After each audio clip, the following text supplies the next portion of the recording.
Hello बच्चों, this is your very own pen physician biology guru doctor Anshuman Agarwal once again. तो start करेंगे बच्चों नया चैप्टर। आज हमारी जोश और जुनून बैच की कंबाइंड क्लास है। कंबाइंड क्लास क्यों है अब तो सबको पता चल ही गया होगा, क्योंकि आज हम 11th का चैप्टर पढ़ने वाले हैं। एक चैप्टर जो हम ऑलरेडी लास्ट लेक्चर में कंप्लीट कर चुके हैं वो कौन सा था? Digestion and absorption. उसके पहले कौन सा था? Living world. तो दो चैप्टर्स ऑलरेडी 11th के हम जोश बैच में कंप्लीट कर चुके हैं, जो कि 11th क्लास के बच्चों का बैच है। लिविंग वर्ल्ड हो गया, डाइजेशन एंड एब्जॉर्प्शन हो गया है। आज स्टार्ट करेंगे locomotion and movement. Again human physiology का एक इंपॉर्टेंट चैप्टर, रिलेटिवली छोटा चैप्टर है बट स्कोरिंग चैप्टर है। हर साल 2 से 3 क्वेश्चंस आ रहे हैं बच्चों। जुनून बैच जो कि 12th और ड्रॉपर्स का बैच है बच्चों, इसमें भी हम ऑलरेडी एक चैप्टर तो 12th का कंप्लीट कर ही चुके हैं। जुनून बैच के लिए तो 11th का सिलेबस भी करना है, 12th का भी करना है। तो ऐसा जुनून बैच के 4 चैप्टर्स कंप्लीट कर चुके हैं बच्चों। अपन कौन कौन से कर चुके हैं? लिविंग वर्ल्ड हो चुका है, उसके बाद डाइजेशन एंड एब्जॉर्प्शन हो चुका है, रिप्रोडक्शन इन ऑर्गेनिजम्स हो चुका है और ह्यूमन रिप्रोडक्शन भी ऑलमोस्ट कंप्लीट हो चुका है बच्चों, है ना। तो इस तरह से अपनी जर्नी आगे बढ़ रही है। तो आज हम एक नया चैप्टर स्टार्ट करने वाले हैं। जो आज का चैप्टर है बच्चों, जो लेक्चर है आज का वो इंट्रोडक्टरी लेक्चर है। आज के लेक्चर में हम ये देखेंगे कि भाई इस चैप्टर में हमें क्या पढ़ना है, बेसिक्स देखेंगे चैप्टर के, और फिर जो नेक्स्ट क्लास होगी वहां से फिर हम डिटेल में इस चैप्टर के अंदर जाएंगे। उसके पहले जो हमारी यूट्यूब ऑडियंस है उनको इन्फॉर्मेशन दे देते हैं कि भाई यदि आप भी हमारे साथ नीट बायोलॉजी की प्रिपरेशन करना चाहते हो, अभी ये जो लेक्चर लाइव टाइम में बच्चे देख रहे हैं, ये जो लाइव लेक्चर है सिर्फ उन बच्चों को मिल रहा है जो कि प्रीमियम बैच में है। बाकी जो बच्चे फ्री प्लान के अंदर हैं या जो हमारी यूट्यूब ऑडियंस है उनको यही लाइव लेक्चर्स बाद में रिकॉर्डेड फॉर्म में मिलते हैं। तो यदि आप भी हमारे साथ नीट बायोलॉजी की प्रिपरेशन करना चाहते हैं, मेरी तरह आप भी डॉक्टर बनना चाहते हैं, तो चैनल को सब्सक्राइब कर लो बच्चों, सोचिंग ऐप को डाउनलोड कर लो प्ले स्टोर से और टेलीग्राम ग्रुप को ज्वाइन कर लो जिसका लिंक आपको डिस्क्रिप्शन में मिल जाएगा।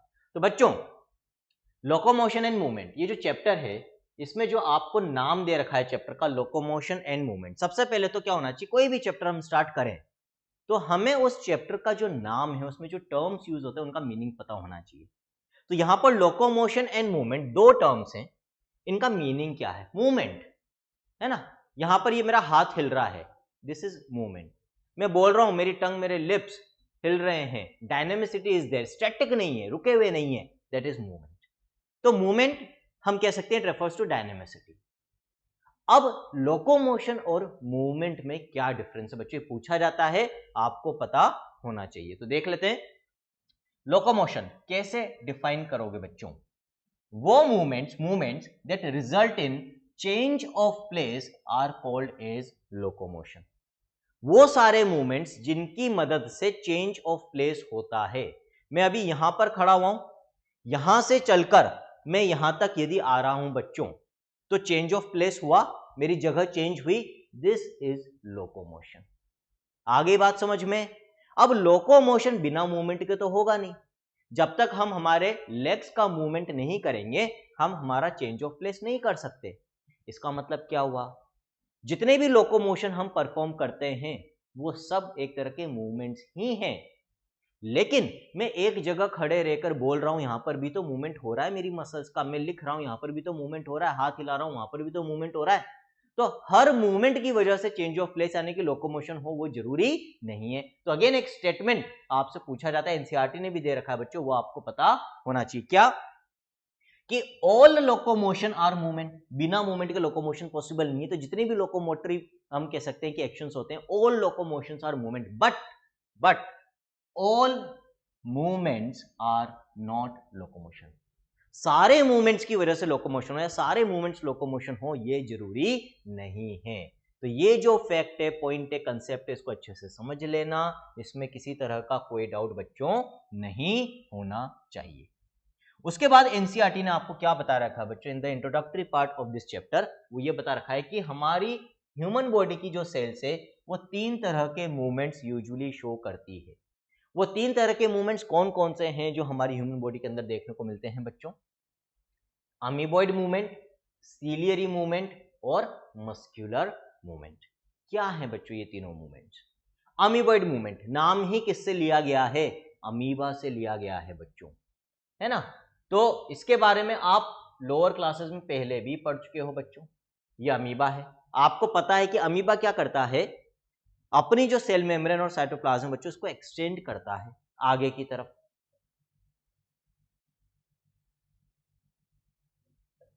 है ना। और ये जो एक्सटेंशंस होते हैं बच्चों इनको हम क्या कहते हैं, स्यूडोपोडिया। और इनकी मदद से ये पानी में लोकोमोशन करता है, एक जगह से दूसरी जगह तक स्विम करके पहुंचता है बच्चों।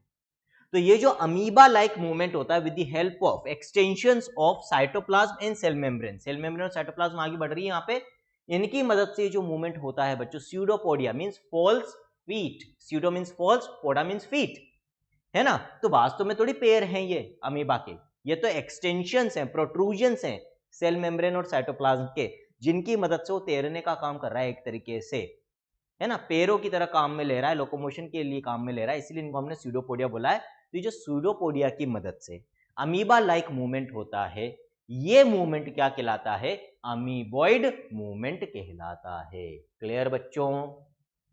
अब ये जो अमीबॉइड मूवमेंट है, अमीबा तो शो करता ही है, लेकिन अभी हम किसकी बात कर रहे हैं कि ह्यूमन बॉडी की सेल्स में, यानी हमारी बॉडी की सेल्स में भी कुछ सेल्स की अमीबॉइड मूवमेंट शो करती है। कौन सी होती है देखते हैं बच्चों। तो जो एग्जांपल्स मेनली आपको याद रखने हैं वो क्या है बच्चों, न्यूट्रोफिल्स एंड मैक्रोफेजेस। इनफैक्ट जब हम ब्लड पढ़ते हैं बच्चों, बॉडी फ्लूइड्स एंड सर्कुलेशन में डिटेल में पढ़ेंगे, वहां पर ब्लड में कौन कौन सी सेल्स फॉर्म्ड एलिमेंट्स है ये भी पढ़ेंगे, और वहां पर हम पढ़ेंगे बच्चों WBCs। WBCs का फुल फॉर्म क्या होता है, व्हाइट ब्लड सेल्स। तो बच्चों ये जो व्हाइट ब्लड सेल्स होती है हमारे ब्लड में, दे शो अमीबॉइड मूवमेंट। ध्यान रखना क्या करती है, अमीबॉइड मूवमेंट कर सकती है। और ये जो मैंने यहां पर दो नाम लिखे, न्यूट्रोफिल्स एंड मैक्रोफेजेस, एक्चुअली ये WBCs के ही टाइप हैं, व्हाइट ब्लड सेल्स के ही टाइप हैं। कहां पढ़ेंगे इनके बारे में डिटेल में, हम पढ़ेंगे बॉडी फ्लूइड्स एंड सर्कुलेशन के चैप्टर में, अभी इनकी डिटेल में जाने की जरूरत नहीं है बच्चों। तो अभी सिर्फ नाम याद रख लो, न्यूट्रोफिल्स एंड मैक्रोफेजेस। काम क्या होता है, क्यों ये मूवमेंट करती है अमीबॉइड मूवमेंट, जरूरत क्या पड़ जाती है।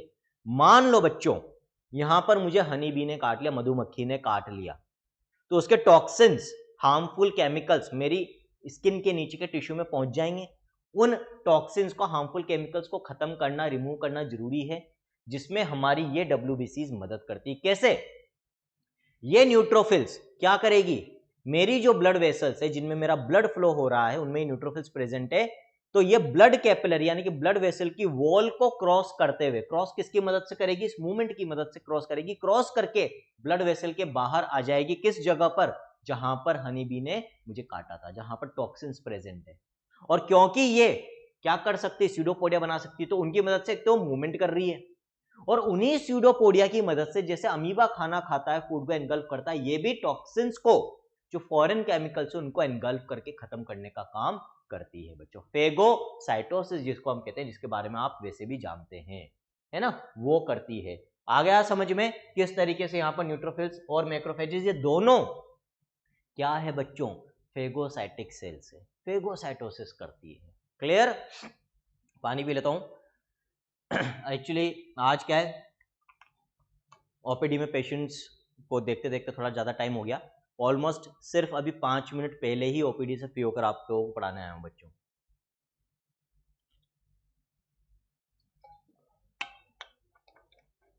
पिछले 2-3 घंटे से पानी भी नहीं पी पाया।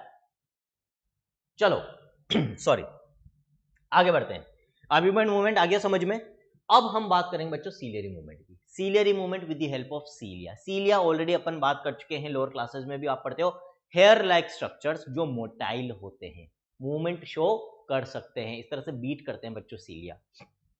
मोस्ट कॉमन एग्जांपल जो हमसे पूछा जाता है that is trachea and bronchi. क्या रोल होता है ट्रेकिया और ब्रोंकाई में, हमारा जो विंड पाइप है बच्चों, ट्रेकिया एंड ब्रोंकाई, इनमें सीलिया प्रेजेंट है इनर वॉल पे। क्या काम है, जब हम बाहर से हवा को अंदर इनहेल करते हैं बच्चों, ब्रीद इन करते हैं, तो बाहर की हवा के साथ साथ डस्ट पार्टिकल्स भी तो जा रहे हैं अंदर, जा रहे हैं नहीं जा रहे हैं, ठीक है। और ये जो डस्ट पार्टिकल्स अंदर जा रहे हैं, आप क्या चाहोगे, क्या ये लंग्स में चले जाएं, वहां जाकर इकट्ठे हो जाएं ताकि आपके लंग्स खराब हो जाएं, नहीं चाहोगे ना। तो होता क्या बच्चों, हमारे विंड पाइप की जो इनर सरफेस है वहां पर चिकना स्लाइमी फ्लूइड जिसको हम म्यूकस कहते हैं वो भी सिक्रीट होता है। क्योंकि वो स्लाइमी यानी कि चिकना होता है बच्चों, तो जो डस्ट पार्टिकल्स या फॉरेन पार्टिकल्स अंदर जा रहे हैं विद द एयर, वो उस म्यूकस में चिपक जाते हैं। Mucus traps these foreign particles और डस्ट पार्टिकल्स। ट्रैप कर लिया, म्यूकस में चिपक गए ये डस्ट पार्टिकल्स, अंदर नहीं गए। अभी ये म्यूकस हमारे विंड पाइप में है। अब आप क्या चाहोगे कि ये म्यूकस अंदर चला जाए लंग्स में, या इस म्यूकस को हम बाहर निकाल दें, स्पिट आउट, थूक कर बाहर निकाल दें बकल कैविटी से, माउथ से। यही चाहोगे ना बच्चों कि ये बाहर निकाल दिया जाए, अंदर जाएगा तो नुकसान करेगा। तो अब ये जो म्यूकस है ना, जिसमें ये डस्ट पार्टिकल्स चिपके हुए हैं, इसको धक्का देकर पुश कर कर विंड पाइप से बाहर निकालने का काम कौन करते हैं? सीलिया करते हैं। हमारे विंड पाइप में जो सीलिया हैं वो इस तरह से बीट करेंगे, ऊपर की तरफ म्यूकस को धक्का देंगे ताकि हमारी बकल कैविटी में वो म्यूकस आ जाए, जिसको आप बलगम कहते हो। जब आप खांसते हो तो बलगम आता है मुंह में, फिर आप उसको स्पिट आउट कर देते हो, यानी कि थूक देते हो बच्चों। आगे बात समझ में? Any doubt? कोई डाउट हो तो पूछ लेना बच्चों, ठीक है सिमरन? कोई डाउट हो पूछ लिया करो। डाउट पूछने में बिल्कुल भी हेजिटेट नहीं करना है। डाउट मन में रखोगे तो नुकसान होगा। दो तरह के मूवमेंट्स आगे समझ में। बाकी मस्कुलर मूवमेंट तो मोस्ट कॉमन मूवमेंट है, मैं हाथ हिला रहा हूं, चल रहा हूं, जीभ का, टंग का मूवमेंट जो है, लिप्स का जो मूवमेंट है, इन सब में मसल्स है, और इन मसल सेल्स के कॉन्ट्रैक्शन की मदद से ये सब मूवमेंट शो कर रही है बच्चों। तो मस्कुलर मूवमेंट भी होता है। इसका मोस्ट कॉमन एग्जांपल हम कह सकते हैं हमारे लिम्स बच्चों, हाथ और पैर। बेटा स्मॉल इंटेस्टाइन में माइक्रोविलाई, बेटा microvilli are not movable structures, है ना। माइक्रोविलाई तो क्या होते हैं? मान लो ये एक सेल है, ये न्यूक्लियस है सेल का, ये जो सेल मेम्ब्रेन है इस सेल की, इसमें जो फिंगर लाइक प्रोजेक्शन है, दीज आर माइक्रोविलाई। ये मूवेबल नहीं है, कोई मोटिलिटी शो नहीं करते हैं, ये सिर्फ सरफेस एरिया बढ़ाने का काम कर रहे हैं ताकि इस सरफेस के थ्रू यदि सिक्रीशन हो रहा है तो वो ज्यादा हो, और यदि एब्जॉर्प्शन हो रहा हो तो वो ज्यादा हो। तो माइक्रोविलाई बच्चों ध्यान रखना आर डिफरेंट फ्रॉम सीलिया, ठीक है। माइक्रोविलाई, आपका डाउट यही है कि क्या sir microvilli movement is similar to ciliary movement? तो पहली बात तो बेटा माइक्रोविलाई मूवमेंट शो करते ही नहीं है, और माइक्रोविलाई का स्ट्रक्चर भी सीलिया के जैसा नहीं होता है। सीलिया इंटायरली डिफरेंट स्ट्रक्चर है ना। सीलिया तो हेयर लाइक स्ट्रक्चर प्रेजेंट होते हैं बच्चों जो मूवमेंट शो करते हैं। आई थिंक डाउट क्लियर हो गया सिमरन? Is it clear? यदि क्लियर हो गया तो बेटा क्लियर लिख देना, ठीक है। तो ये जो तीन तरह के मूवमेंट हमारी ह्यूमन बॉडी सेल्स एग्जिबिट करती है, एग्जिबिट का मतलब शो करती है, ये हमने समझ लिए, यहां तक हमें कोई डाउट नहीं है। अब हम आगे बढ़ सकते हैं। लोकोमोशन और मूवमेंट के लिए जरूरी क्या है? यदि हम चाहते हैं कि हम बिना इम्बैलेंस के चल पाएं, बिना स्लरिंग के, बिना हकलाएं बोल पाएं, उसके लिए इन सारी एक्टिविटीज के लिए, मूवमेंट्स के लिए क्या जरूरी है? तीन सिस्टम्स का प्रॉपर वे में एक दूसरे के साथ एडजस्टमेंट करके कोऑर्डिनेटेड वे में काम करना बहुत बहुत बहुत जरूरी होता है। फॉर एग्जांपल, है ना, सपोज करो मैंने सोचा कि मुझे यहां से यहां तक चलकर आना है, ठीक है। बिना सोचे तो चलूंगा नहीं। आप कहीं से कहीं तक जाते हो तो किसी पर्पस से जाते हो या वैसे भी जाते हो तो पहले सोचते तो हो ना, आपके दिमाग में आता है यार मेरे को वहां तक जाना है, दिमाग में आप सोच रहे हो। जैसे ही हम सोचते हैं कि मुझे वहां से यहां से वहां तक जाना है, तो मेरे ब्रेन के पास सिग्नल गया कि यार अंशुमन को यहां से वहां जाना है। अब जैसे मेरे ब्रेन के पास सिग्नल जाएगा कि इसको वहां से यहां से वहां जाना है, मेरा ब्रेन क्या करेगा बच्चों? मेरा ब्रेन अब प्रिपरेशन करेगा मुझे यहां से वहां ले जाने के लिए। कैसे? मेरे ब्रेन में जो मोटर एरिया होगा, है ना, उसका काम होता है मेरे मूवमेंट्स को कंट्रोल करना। वो न्यूरॉन्स के थ्रू इलेक्ट्रिक इंपल्स करंट भेजेगा मेरे लेग की मसल्स के पास कि भाई इस करंट की मदद से, अब इलेक्ट्रिक इंपल्स की मदद से लेग की मसल्स में कॉन्ट्रैक्शन होगा ताकि मेरे लेग्स का मूवमेंट हो और मैं उस जगह से यहां तक आ सकूं। लेकिन ये जो मेरी लेग्स में मसल्स है, ये किससे जुड़ी हुई है? मेरे लेग की बोन्स से। उनको अटैचमेंट के लिए भी तो कोई ना कोई सपोर्ट सिस्टम चाहिए। तो ब्रेन ने तो क्या काम करा? सिग्नल भेजे, इलेक्ट्रिक इंपल्स भेजी लेग की मसल्स को कि भाई आप कॉन्ट्रैक्ट होकर लेग का मूवमेंट कराओ, और मसल्स प्लस बोन्स दोनों की मदद से फिर मैं इस जगह से यहां तक चलकर आ रहा हूं बच्चों। लेकिन यहां पर भी एक ट्विस्ट है। क्या ट्विस्ट है? होना क्या चाहिए? पहले एक पैर आगे बढ़े फिर दूसरा पैर आगे बढ़े तो ठीक है। सपोज करो एक साथ दोनों पैर आगे बढ़ गए तो फिर क्या होगा, है ना, फिर चलने की जगह सर यहीं रपड़ जाएंगे, फिसल जाएंगे। तो ब्रेन का एक और काम आ गया। ब्रेन का सिर्फ इतना सा काम नहीं है कि वो सिग्नल भेजे फॉर कॉन्ट्रैक्शन ऑफ मसल्स, एक और काम है कि ये जो कॉन्ट्रैक्शन हो ये कोऑर्डिनेटेड वे में हो, पहले एक पैर में हो फिर दूसरे पैर की मसल्स में हो, उसमें भी अलग अलग मसल्स अलग अलग टाइम पे कॉन्ट्रैक्ट और रिलैक्स होगी बच्चों। तो यहां पर नर्वस सिस्टम जो है हमारा, उसका बहुत बड़ा रोल है। ठीक है, ये नर्वस सिस्टम किसके साथ मिलके काम कर रहा है? हमारी मसल्स और बोन्स के साथ। मसल्स क्या बनाती है? Muscular system. बोन्स क्या बनाती है? Skeletal system. और इन दोनों सिस्टम्स के साथ जब नर्वस सिस्टम प्रॉपर कोऑर्डिनेटेड वे में एक्टिविटी करता है तब जाके सही अप्रोप्रिएट लोकोमोशन एंड मूवमेंट होते हैं बच्चों। तो ये वाला पॉइंट भी सबको क्लियर हो गया होगा कि appropriate, proper, without any abnormality यदि लोकोमोशन एंड मूवमेंट चाहिए तो उसके लिए इन तीनों सिस्टम्स का साथ में मिलकर कोऑर्डिनेटेड वे में काम करना जरूरी होता है। अब बच्चों इस चैप्टर को हम दो पार्ट में डिवाइड करके पढ़ते हैं। एनसीईआरटी ने भी दो पार्ट में दे रखा है। पहले एनसीईआरटी ने मस्कुलर सिस्टम की डिटेल्स दे रखी है, जिसमें पर्टिकुलरली जो स्केलेटल मसल्स होती है, जो हमारी वॉलंटरी मसल्स होती है, जिनको हम हमारी मर्जी से कॉन्ट्रैक्ट और यूज करते हैं बच्चों, उन मसल्स का स्ट्रक्चर है डिटेल में, उन मसल्स का मैकेनिज्म ऑफ कॉन्ट्रैक्शन है डिटेल में। तो पहले तो वो पढ़ेंगे।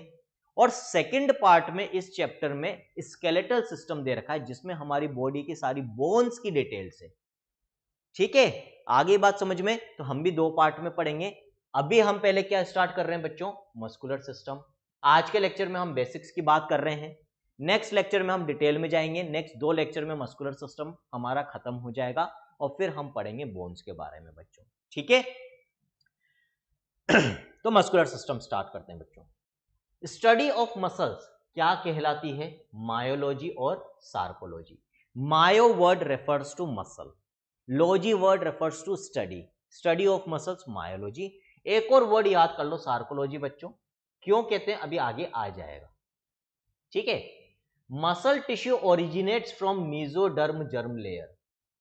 3 जर्म लेयर्स होती है बच्चों, इसके बारे में अपन एनिमल किंगडम में पढ़ेंगे जर्म लेयर्स क्या होती है। ह्यूमन रिप्रोडक्शन में भी अब जो नेक्स्ट टू नेक्स्ट लेक्चर आएगा उसमें जर्म लेयर्स के बारे में मैं बात करूंगा, वहां पर भी आ जाएगा। इनफैक्ट नेक्स्ट लेक्चर कल वाले लेक्चर में आ जाएगा, तो ध्यान से देखना बच्चों, है ना, जुनून वाले बैच के लिए कह रहा हूं। तो जर्म लेयर्स 3 होती है बच्चों एम्ब्रियोनिक लाइफ में, एक्टोडर्म, मेसोडर्म, एंडोडर्म। इन्हीं 3 जर्म लेयर से हमारी बॉडी के सारे टिश्यूज और ऑर्गन्स का फॉर्मेशन होता है। तो इनमें से कौन सी जर्म लेयर से हमारा मसल टिश्यू बनता है बच्चों? फ्रॉम मेसोडर्म जर्म लेयर, ये याद रखना। बट सारी की सारी मसल्स मेसोडर्म से बनी हो ऐसा नहीं है, हमारी बॉडी की एक्सेप्शन है। सिर्फ एक ही जगह पर एक्सेप्शन है, वो है हमारी आईबॉल के अंदर। आईबॉल के अंदर बच्चों दो तरह की मसल्स है, एक तो आइरिस की और एक सिलेरी बॉडी की। दो स्ट्रक्चर्स की जो मसल्स है बच्चों, दोनों स्ट्रक्चर्स आईबॉल के अंदर होते हैं। ये दोनों मसल जो है, muscles of iris and ciliary body, ये किस जर्म लेयर से ओरिजिनेट होती है? From ectoderm. These are ectodermal in origin, ये एक्सेप्शन है। बाकी सारी हमारी मसल्स जो है वो मेसोडर्म जर्म लेयर से ओरिजिनेट होती है। हमारी बॉडी में जो मसल्स है बच्चों या मसल टिश्यू है, ये हमारी बॉडी का कितना वेट कंट्रीब्यूट करता है, कितना वेट बनाता है? करीब करीब 40 से 50%। तो हमारी बॉडी का जो आधा वेट है वो हमारी मसल्स का, हमारी मांसपेशियों का है। Again an interesting fact, question आता है, पता होना चाहिए। यहां तक कोई डाउट हो तो पूछ लो। अब बच्चों हमें क्या देखनी है? टाइप्स ऑफ मसल्स, है ना। 3 टाइप की मसल्स होती है on the basis of location. On the basis of location का मतलब वो कहां पर प्रेजेंट है, किस जगह पर प्रेजेंट है, उस बेसिस पे। कौन कौन से 3 टाइप है बच्चों? इनमें डिफरेंसेस हम देखेंगे। एक है स्केलेटल मसल, दूसरी विसरल मसल और तीसरी है कार्डियक मसल। स्केलेटल मसल्स नाम से पता चल रहा है, they are associated with the skeleton. हमारी बोन्स के साथ जो मसल्स जुड़ी हुई है बच्चों, दे आर स्केलेटल मसल्स। हाथों की बोन्स, पैरों की बोन्स, और ये वो मसल्स है जिनको हम हमारी मर्जी से मूव करते हैं। These are voluntary muscles. वो मसल्स जो हमारी मर्जी से काम करती है उसको हम कहते हैं वॉलंटरी मसल बच्चों। Voluntary means at our will, हमारी मर्जी से। इनवॉलंटरी अगेंस्ट आवर विल, जिस पर हमारा कंट्रोल नहीं हो। ठीक है, दूसरी तरह की मसल्स अपन पढ़ेंगे बच्चों, विसरल मसल्स। विसरा वर्ड बायोलॉजी में जहां भी आ जाए इसका मतलब होता है इंटरनल ऑर्गन्स। क्या होता है बच्चों इसका मतलब? Internal organs. तो हमारी बॉडी की जो इंटरनल ऑर्गन्स है, जैसे इंटेस्टाइन्स हो गए, स्टमक हो गया बच्चों, है ना, वेन पाइप हो गया, इनकी वॉल में जो मसल्स है they are known as visceral muscles because they are present in the wall of internal organs.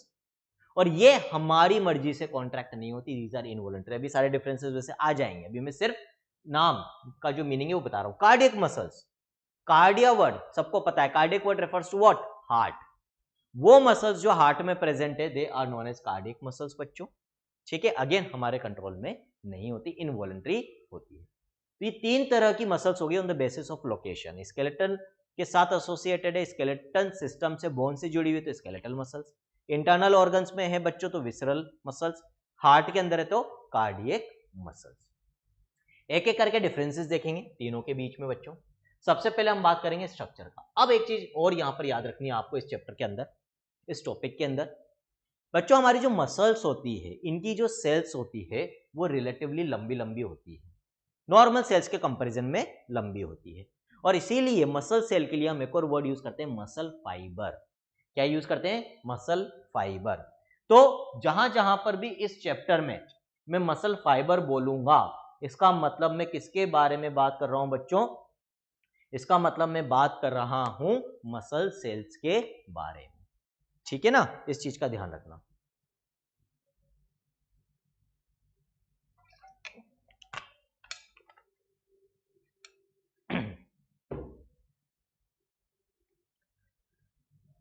तो सबसे पहले हम देखेंगे स्केलेटल मसल में जो सेल्स यानी कि मसल फाइबर्स होते हैं वो कैसे होते हैं बच्चों।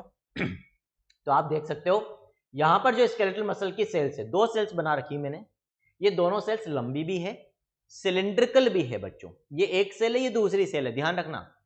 तो लॉन्ग सिलिंड्रिकल, कोई ब्रांच नहीं है यहां पर, इनसे ब्रांचेस नहीं निकल रही, तो अनब्रांच्ड होंगी मसल सेल्स या muscle fibres of skeletal muscle, long cylindrical unbranched and multi nucleated. आप देख सकते हो यहां पे बहुत सारे न्यूक्लियाई हैं। जब किसी सेल के साइटोप्लाज्म में मल्टी न्यूक्लिएटेड कंडीशन होती है बच्चों, उसको हम कहते हैं सिंसीशियम। इसी से रिलेटेड एक और वर्ड होता है सीनोसाइट। दोनों में क्या डिफरेंस है ये मैं आपको पढ़ाऊंगा सेल बायोलॉजी में। तो अभी सिर्फ इतना याद रख लो कि यहां पर स्केलेटल मसल की जो सेल है बच्चों, मसल फाइबर, इसमें मल्टीपल न्यूक्लियाई होते हैं, मल्टी न्यूक्लिएटेड कंडीशन होती है। और ऐसी सेल जिसमें मल्टीपल न्यूक्लिया उसको हम सिंसीशियम भी कहते हैं, और ये सिंसीशियम का ही एग्जाम्पल भी है, पूछा जा सकता है बच्चों। तो skeletal muscle fibres are long, cylindrical, unbranched and multinucleated also called as syncytium। Visceral muscle की यदि हम बात करें तो यहां पर इनका शेप कैसा है, बीच में से चौड़े वाइड है, साइड में टेपरिंग नैरो हो रहे हैं। ये जो शेप होता है जिसमें बीच वाला पार्ट चौड़ा और साइड वाला पार्ट पतला यानी नैरो हो जाता है बच्चों, उस शेप को हम कहते हैं स्पिंडल शेप या फ्यूजिफॉर्म शेप। तो शेप ऑफ स्मूथ यानी कि विसरल मसल फाइबर्स क्या हो जाएगा बच्चों, फ्यूजिफॉर्म और स्पिंडल शेप मसल सेल्स और मसल फाइबर्स होते हैं। पहली चीज अनब्रांच्ड, अगेन कोई ब्रांचिंग नहीं है लेकिन न्यूक्लियस एक ही है बच्चों। हर मसल फाइबर या मसल सेल में विसरल मसल्स की यदि हम बात करें तो एक ही न्यूक्लियस होता है, ठीक। Third type of muscles cardiac muscles की यदि हम बात करें, अगेन इनमें जो मसल सेल्स है बच्चों सिलिंड्रिकल है ना, लेकिन यहाँ ब्रांचिंग भी आप यहाँ पर देख सकते हो बच्चों, देखो यहाँ पर ये ब्रांचिंग है सेल्स के बीच में। तो cylindrical cells branching is present but uninucleated. यहां पर देख सकते हो ये एक सेल है, एक न्यूक्लियस, ये दूसरी सेल है, एक न्यूक्लियस। हर सेल में आपको एक न्यूक्लियस देखने को मिलेगा। तो मल्टी न्यूक्लिएटेड कंडीशन इन तीनों में से सिर्फ किसके मसल फाइबर्स में मिलेगी, स्केलेटल मसल के, बाकी दोनों में यूनिन्यूक्लिएटेड होगी। ब्रांचिंग सिर्फ इसमें मिलेगी, बाकी दोनों में अनब्रांच्ड है बच्चों। इन दोनों में सिलिंड्रिकल, इसमें फ्यूजिफॉर्म या स्पिंडल शेप सेल्स मिलती है। ये तो बात होगी स्ट्रक्चर की। अब फंक्शनिंग की यदि हम बात करें बच्चों, तो जो स्केलेटल मसल्स होती है they are voluntary in nature, मतलब ये हमारी मर्जी से कॉन्ट्रैक्ट होती है। बहुत सिंपल है, हाथों की, पैरों की, हमारी टंग की मसल्स, हमारे लिप्स की muscles, these all are what, these are voluntary muscles, है ना। विसरल मसल्स जैसे इंटेस्टाइन में प्रेजेंट है बच्चों।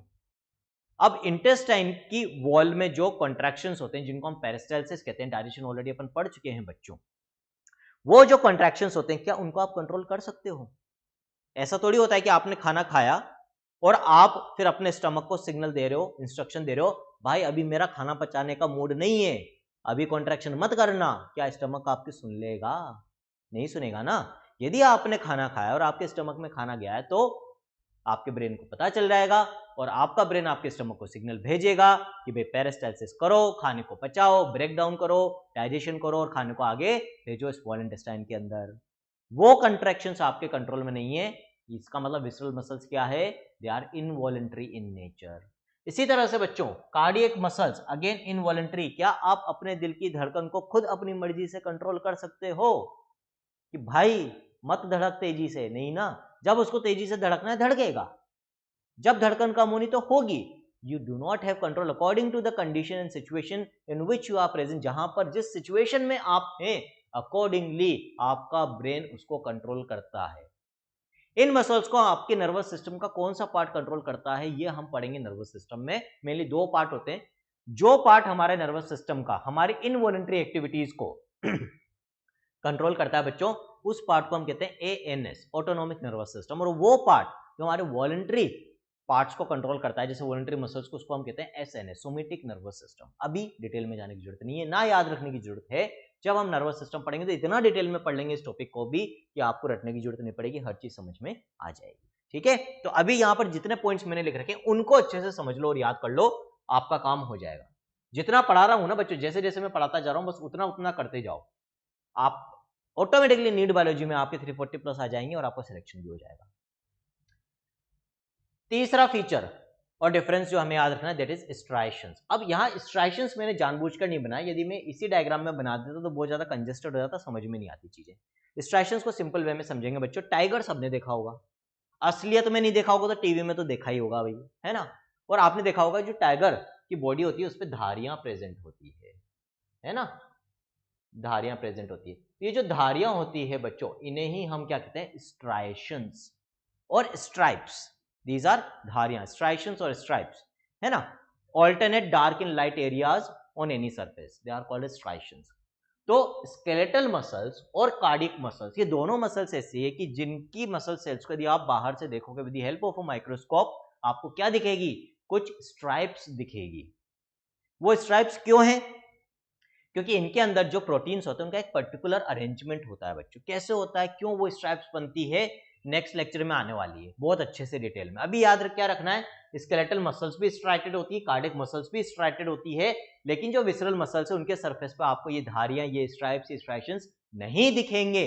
तो हम क्या कह सकते हैं, visceral muscles are non striated. और क्योंकि इनके सरफेस पे डार्क एंड लाइट एरियाज नहीं है, नॉन यूनिफॉर्म एरियाज नहीं है, तो सरफेस बिल्कुल स्मूथ दिखता है और इसीलिए इनको हम एक और नाम देते हैं, जो विसरल मसल्स है बच्चों they are also called as smooth muscles, पता होना चाहिए।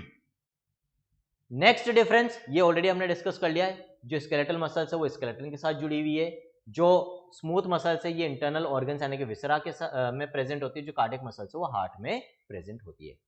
अगला डिफरेंस यदि अपन देखें, फीचर अपन देखें दैट इज फैटिगेबिलिटी बच्चों। फटीग, फटीग क्या होता है, थकावट, जो अभी आज हो रही है मेरे को, है ना। बहुत हेक्टिक डे निकला है। तो फटीग क्या होता है बच्चों, फटीग का मतलब होता है थकावट। आप बहुत देर से दौड़ रहे हो, कहीं जा रहे हो दौड़ते दौड़ते, कुछ डिस्टेंस पे जाने के बाद आप कई बार देखते हो कि आपके पैरों में दर्द होने लग जाता है, आप दौड़ नहीं पाते हो, आपको लगता है मुझे अब रेस्ट करने की जरूरत है, इसका मतलब आपके पैरों की मसल्स में थकावट हो गई है, फटीग हो गया, दैट इज फटीग। और वो देखने को मिलता है स्केलेटल मसल्स में। बहुत देर तक लिख रहे हो, हाथों में दर्द होने लग जाता है because of fatigue in the skeletal muscles of your hand. लेकिन जो इंटरनल ऑर्गन्स में मसल्स है और जो हमारे हार्ट में, इनमें फटीग नहीं होता। आप खाते रहोगे तो भी पचता तो रहेगा खाना, लगातार आपकी इंटेस्टाइन और स्टमक की वॉल में जो मसल्स है वो कॉन्ट्रैक्ट पेरिस्टाल्सिस शो करती रहेगी। हमारा हार्ट ऐसा थोड़ी करता है बीच बीच में रेस्ट करता है, लगातार पूरी लाइफ चलता है ना बिना रुके, कोई फटीग नहीं है। लेकिन देखो आप जब किताबें देखोगे तो यूजुअली किताबें क्या लिखती है, विसरल मसल्स में लिखती है डू नॉट गेट फटीग, और कार्डियक की जब बात आती है तो वहां पे लिखते हैं नेवर गेट फटीग। तो ये वर्ड्स में डिफरेंस क्यों है, क्योंकि यहां पर फटीग में डिफरेंस है बच्चों। इन जनरल तो हम यही बोलते हैं कि भाई चाहे विसरल मसल्स हो चाहे कार्डियक मसल्स हो, इन दोनों में ही फटीग देखने को, थकावट देखने को नहीं मिलती। लेकिन एक अंतर है, कार्डियक मसल्स इनफाइनाइटली बिना 1% थकावट के भी काम करती रहेगी, बिल्कुल भी थकावट नहीं होगी, ये पूरी एफिशिएंसी से अपना काम करती कंटिन्यूअसली, इंडेफिनेटली, लगातार। लेकिन यदि मैं विसरल मसल्स की बात करूं, यदि आप इनका ओवर यूज करते हो या आपकी बॉडी में इनका ओवर यूज होता है तो ये कॉन्ट्रैक्शन तो शो करेगी कंटिन्यूअसली, ऐसा नहीं होगा कि रुक जाएगी, कंप्लीट फटीग कभी नहीं होगा, लेकिन जो कॉन्ट्रैक्शंस की स्ट्रेंथ यानी कि फोर्स है और जो स्पीड है वो ओवर यूज होने पर स्लो हो सकती है। तो इसका मतलब क्या हुआ, लेट फटीग, डिलेड फटीग, देर से थोड़ी बहुत थकावट हो सकती है, लेकिन क्योंकि ये कंप्लीट स्टॉपेज नहीं शो करती कॉन्ट्रैक्शन का, इसीलिए हम कहते हैं कि बे they also do not get fatigue. लेकिन हाँ, कुछ अमाउंट में फटीग इनमें देखने को मिलता है। क्लियर बच्चों? इसका बहुत सिंपल सा एग्जांपल है, ऑलरेडी डायरेक्शन में हम बात करते हैं बच्चों, कॉन्स्टिपेशन में मैंने आपको बताया था। कुछ लोगों की आदत होती है, वैसे तो नॉर्मली क्या होता है, हमें 3 बार खाना खाना चाहिए, एक सुबह ब्रेकफास्ट, एक दिन में लंच, रात को डिनर, हाँ एक बार इवनिंग स्नैक्स ले सकते हो शाम को 4-5 बजे, मैक्स से मैक्स 4 बार, इससे ज्यादा आपको खाना नहीं खाना चाहिए। लेकिन कुछ लोगों की आदत क्या होती है कि वो हर आधे एक घंटे में कुछ ना कुछ खाते हैं, उनको कुछ ना कुछ खाते रहना जरूरी है। हर आधे एक घंटे में कभी चिप्स का पैकेट खोल लेंगे, कभी क्या खाएंगे, कभी क्या खाएंगे, चढ़ते रहते हैं दिन भर, भेड़ बकरी की तरह, गाय भैंसों की तरह, है ना। क्या होता है इनमें, जो लोग लगातार खाते रहते हैं बच्चों, उनमें लगातार खाना उनके एलिमेंट्री कैनाल में जा रहा है। अब खाना लगातार एलिमेंट्री कैनाल में जा रहा है तो एलिमेंट्री कैनाल के पास ब्रेन से सिग्नल आता रहेगा लगातार कि भाई आप कॉन्ट्रैक्शन करते रहो, खाने को पचाते रहो। और राउंड द क्लॉक लगातार कंटिन्यूअसली जब आपके एलिमेंट्री कैनाल की मसल्स कॉन्ट्रैक्शन करती रहेगी, तो मैंने क्या बोला कि विसरल मसल्स का आप यदि ओवर यूज करते हो तो कुछ फटीग होता है, तो होगा, और उनकी speed of contraction and strength of contraction, force of contraction दोनों में कमी आएगी, रेट ऑफ पेरिस्टल्सिस कम हो जाएगी, स्लो मूवमेंट होगा आपकी एलिमेंट्री कैनाल की वॉल का, स्लो मूवमेंट होगा तो फूड का भी स्लो मूवमेंट होगा, फूड ज्यादा देर तक आपकी एलिमेंट्री कैनाल में रहेगा, ज्यादा देर तक आपकी एलिमेंट्री कैनाल में रहेगा तो उसमें से पानी का एब्जॉर्प्शन भी ज्यादा होगा, ज्यादा पानी का एब्जॉर्प्शन होगा तो stools, your faeces, your waste material will become hard, it will become more difficult to pass the stools, which is called as constipation. That is a result of what? Somewhat जो fatigue हो रहा है हल्का सा intestines की muscles में, stomach की muscles में, उसका रिजल्ट होता है बच्चों। आ गया समझ में ये पॉइंट?